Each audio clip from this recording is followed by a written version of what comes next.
So, Church 236, the blow up. We're having problems with the wealthy family. They've already stopped attending the church. For some reason, the tithes and offerings have dipped enough that they're noticing it in their accounting at the church. They've gone into containment phase. The senior pastor seems to have a jealous spirit. I don't know why. I was not trying to challenge his authority. I was just trying to walk in the authority that the Lord had given me in the environment that he was leading. I wasn't being combative. I wasn't contentious. I did have one moment with the senior pastor where I had some strong questioning about a guest worship leader that they brought in.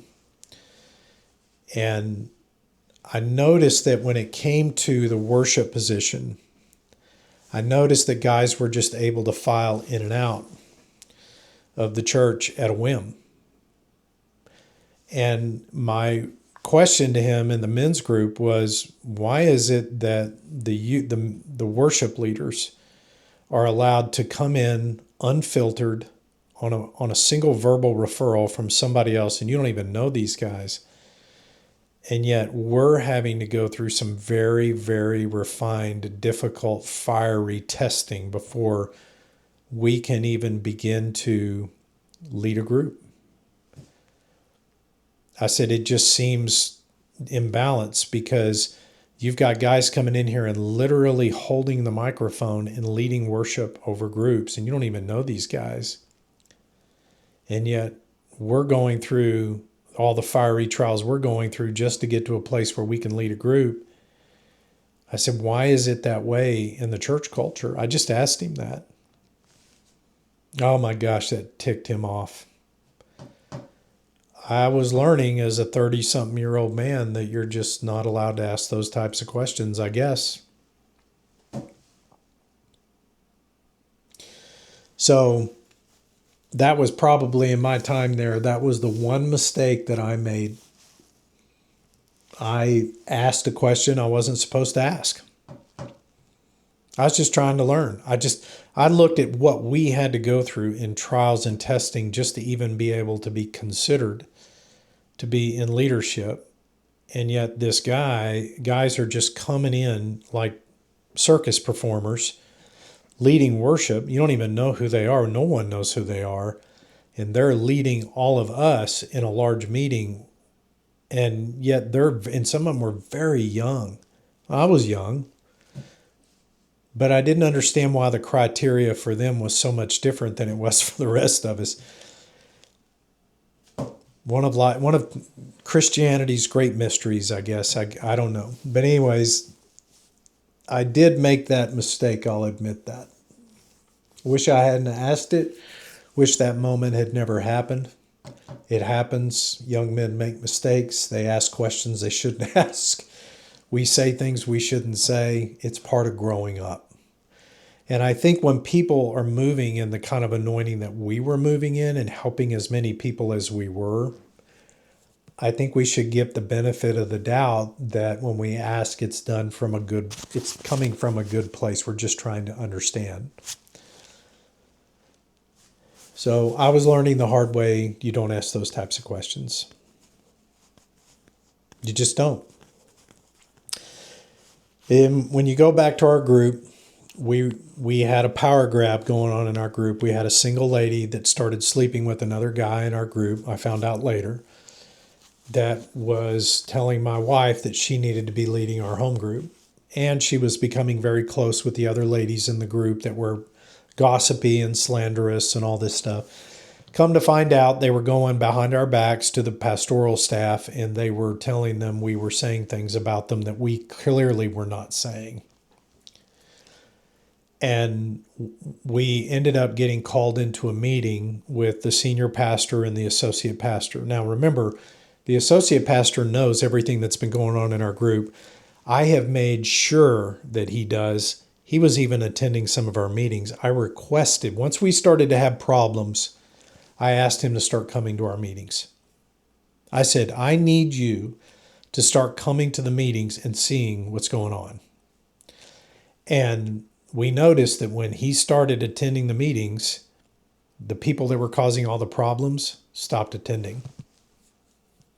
I mean, it was a direct correlation, because now they knew they couldn't attend these meetings and make stuff up and then run back to the senior pastor and make basically false claims, false accusations, and slander us with bad information and not have a good set of eyes on them coming from the associate pastor. So as soon as he started attending, all the problem children started to disappear. This was all being noted, all being written down, all being observed. And then we were called into an executive meeting with the senior pastor, with the associate pastor in attendance, and Christine was with me. It was the four of us. And we were questioned about our leadership in the group. I brought copies of all the notes of every meeting that had ever occurred, down to the letter. I gave him all of the notes of every meeting. And he asked me for explanations on acronyms, like on some of them I had. If someone wasn't there, I would put NCNS, no call, no show, like someone just didn't show up. He would ask me for the acronyms I was using in my notes. I went through all that with them. I gave them the legend that I used based on my background in business. And then we had a long talk. And I had been questioned by some of the people in the group about the doctrine of once saved, always saved.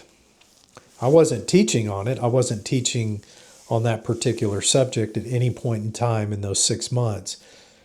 But I was asked by the mom that was involved in all of that fallout, grandmother, great-grandmother, grandmother, daughter, grandchildren, the one that stopped coming to our group. She was over at our house one day and she asked us point blank, do you think you can lose your salvation? I said, well, maybe we should just read some scripture. We read Romans 11, John 14 and 15. We read Hebrews 10. We read some very specific scriptures about being the branches, being cut out, endurance, obeying the voice of the Lord. I just read scripture to her. Hebrews 10 is shockingly clear. And it scared her. I didn't give her my opinion. I just read her Bible verses. I just pulled out my Bible and just read those verses. She started to shake. And she said, well, I don't know what this means for my grandmother. Because she had questions about whether or not her grandmother was really saved. I said, I didn't know her. I don't have an opinion on that. And I can't give you a feedback on that. She left the house shaking, terrified. Well, guess where she went? The senior pastor. So he drew a false correlation between her non-attendance, me claiming I was teaching false doctrine, because he is a once saved, always saved guy. No matter what you do, you can't lose your salvation. I do not believe that, and I can teach on it, and I probably will. I have before, and I probably will make videos on it. But he had me. When you have conflict with someone in ministry, it's usually in one of three areas. There's either a division in the administrative strategy, like you know the Lord is leading you right and they're wanting to go left. There's a strategic disagreement. Or there's a doctrinal disagreement where you're teaching overcoming the salvation of the soul, which is mentioned repeatedly. I can take you to 3 scriptures where it talks about it exactly. Or you have like there's a lot of people that don't believe that God talks anymore. I know for a fact he talks. Everyone hears the voice of God. If you're born again, you've heard the voice of the Lord. All non-believers hear the voice of God. Everyone, all of creation has heard the voice of God at least once. doctrine, some doctrinal disagreement. A lot of people don't believe that miracles happen anymore. I think that it's a normal occurrence for people that are walking diligently with the Lord. If someone finds a doctrinal disagreement with you, they can use it as a pretext for conflict and dissolving relationships, terminating you in ministry, things like that. The other area that I think you can have conflict in is prophetic discernment. I believe in my heart, as did my wife, that the Lord was telling this girl to divorce her husband when she found out that he was cheating on her repeatedly. He'd been doing it for years. He wouldn't stop. He was taking drugs and alcohol. He told his wife he had killed a man before, and he was on a regular basis threatening to kill himself every time he wasn't getting his way in the marriage. How are you supposed to grow in an atmosphere like that? And do you really want to raise your children around a guy like that? No, you have all the legal basis for which you can separate. And I told her that. I said, I think the Lord's telling you to divorce him. I did tell her that. The senior pastor told me I didn't have a right to say that. I said, sure I do. I'm just confirming what the Lord told her. You're telling me I can't tell her that, but the Lord's already told her that. He didn't have a response to that. We were pastoring them. We were the ones that were doing all the work. When the associate pastor saw how much work we were doing in this home group, he looked at me one day at a breakfast in Cracker Barrel. He said, you guys should be on salary. He said, you are pastoring 1/6 of the church.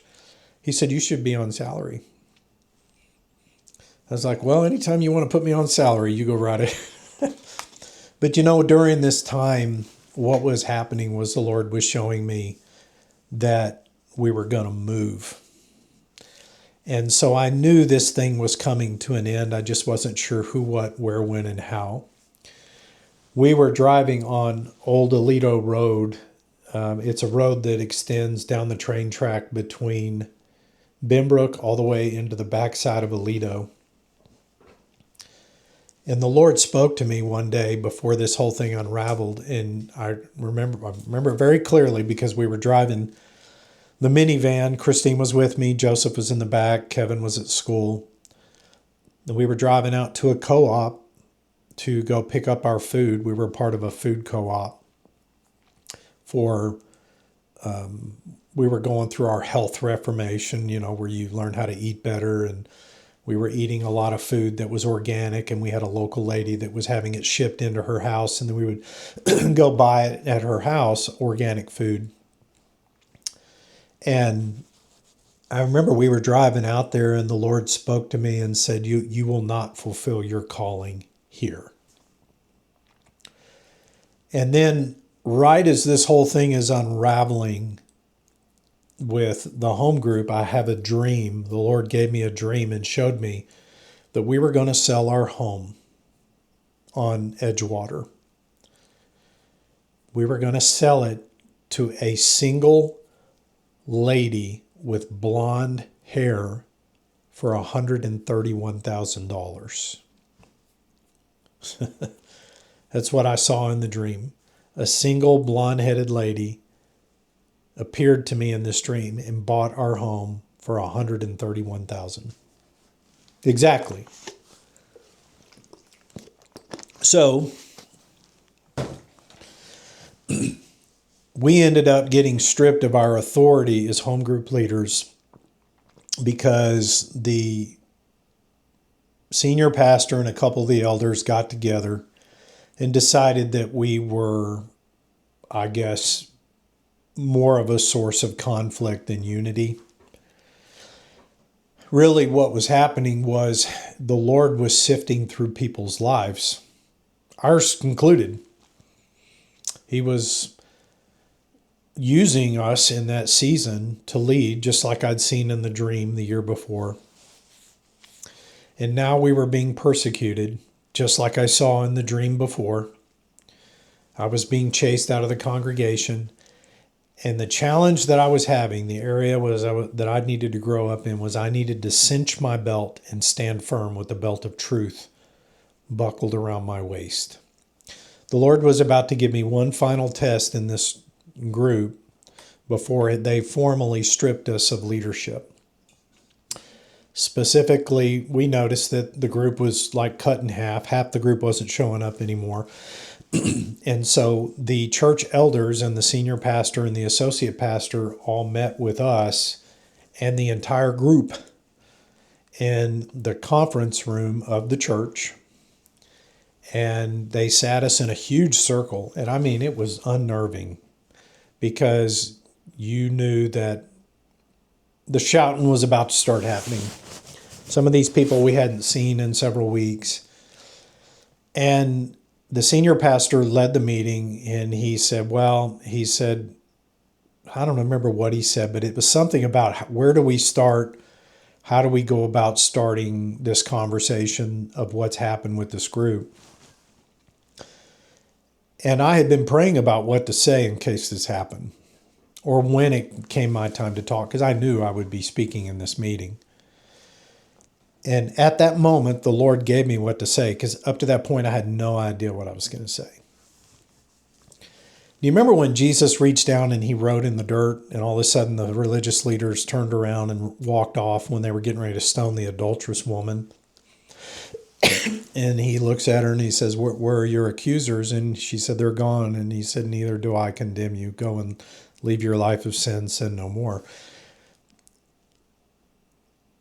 It was like he knew something that he wrote in the dirt that dismissed the group. And so the senior pastor spoke up and he said, well, we need to figure out how we're going to start this conversation. And he said something that indicated that I needed to go first. And the entire room literally turned and looked at me without him saying my name. All the elders are there. All the pastoral staff is there. And most of the adults in the group were there. And I looked at the the senior pastor when he said that. And I said, well, I think you and I both know that there have been conversations that have been had about people in this room that we are not going to want to see repeated. Now, that was a general statement, but I was specifically referring to him because he and I had been meeting on a regular basis, and he had been bad-mouthing and or saying things about those people in that room that if they knew what he had said about them, names he had called them, little criticisms he had of them, they weren't going to take it so well.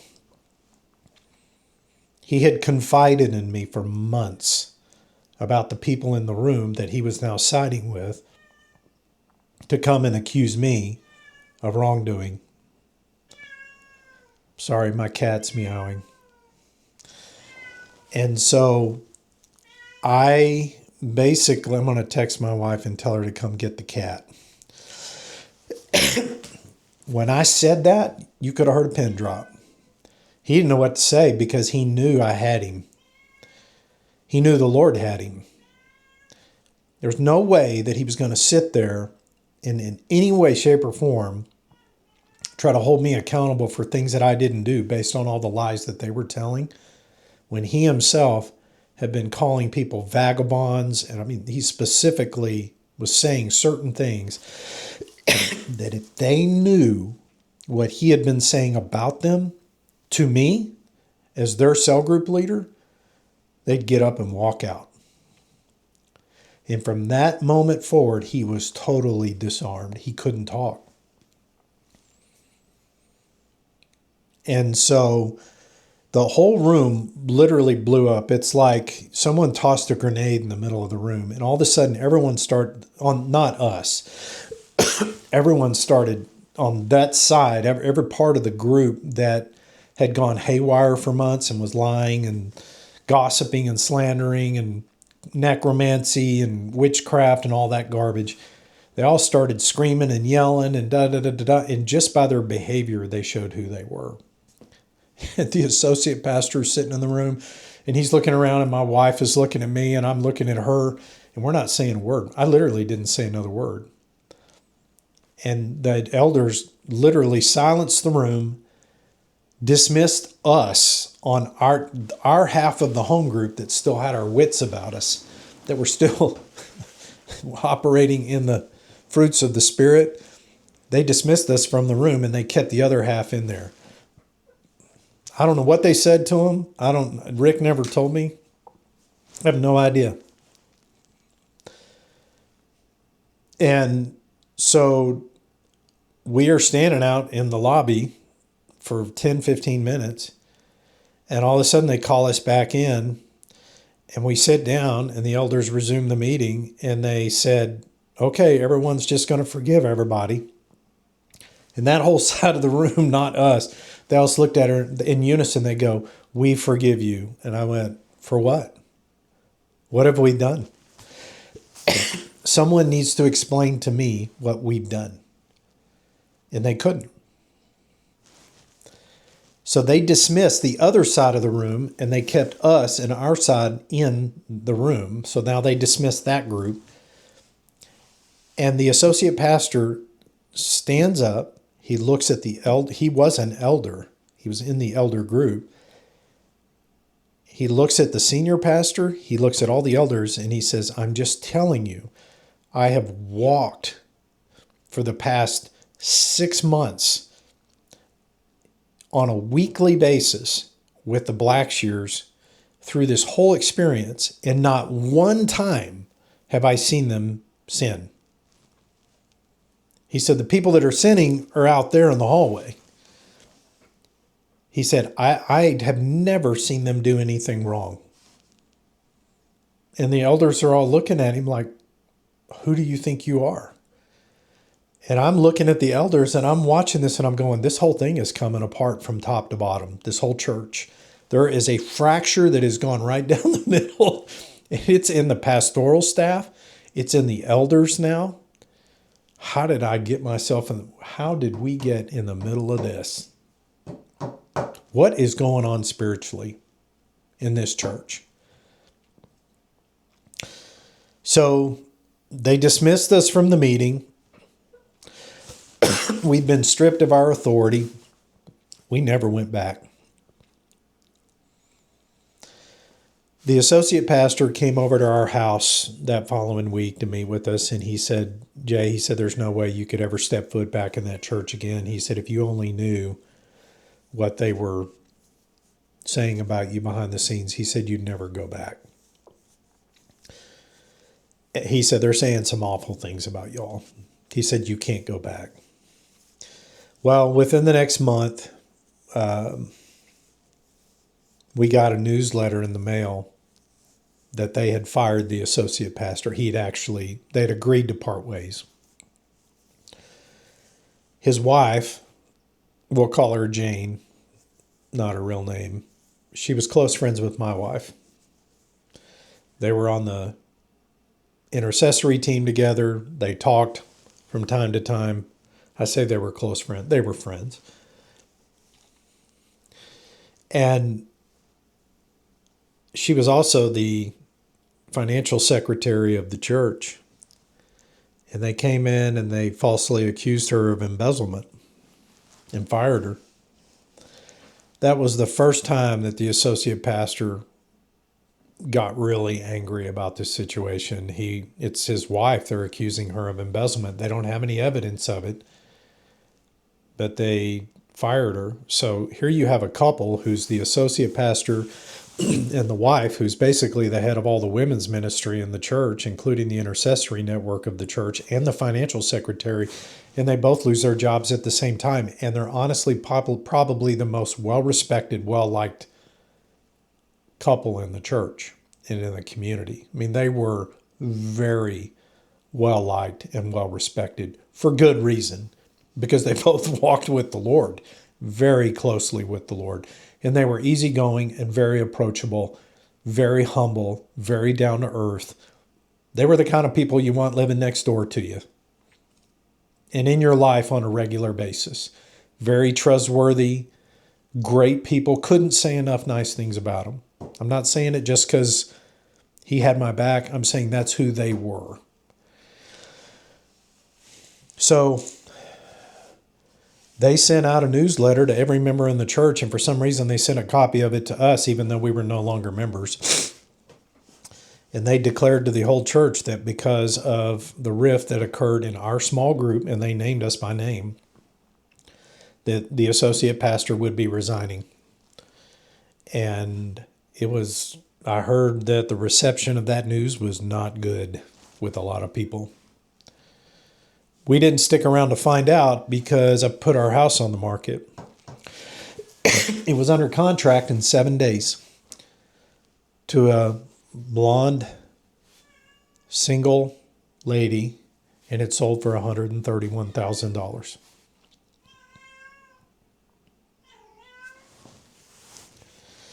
And the Lord carried us on eagle's wings. We had an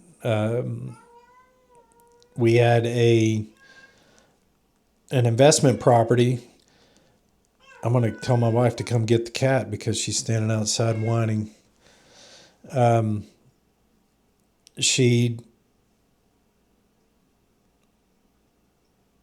Sorry. The Lord moved us in less than a month. I mean, we were gone. He picked us up and moved us to the other side of the city where we had an investment property that we weren't able to sell. It just wasn't selling. Well, it turns out it was something that the Lord moved us into for a season of reprieve, or a season of rest, excuse me. We needed to come out of the ministry and we needed to lick our wounds. We needed to find out what in the world just happened over the past 18 months. Like, literally, what did we just go through? What just happened? And I think I'm going to tell you in the next video. We'll just do a part 4, and I'll tell you what the Lord showed us about what just happened in the previous 18 months.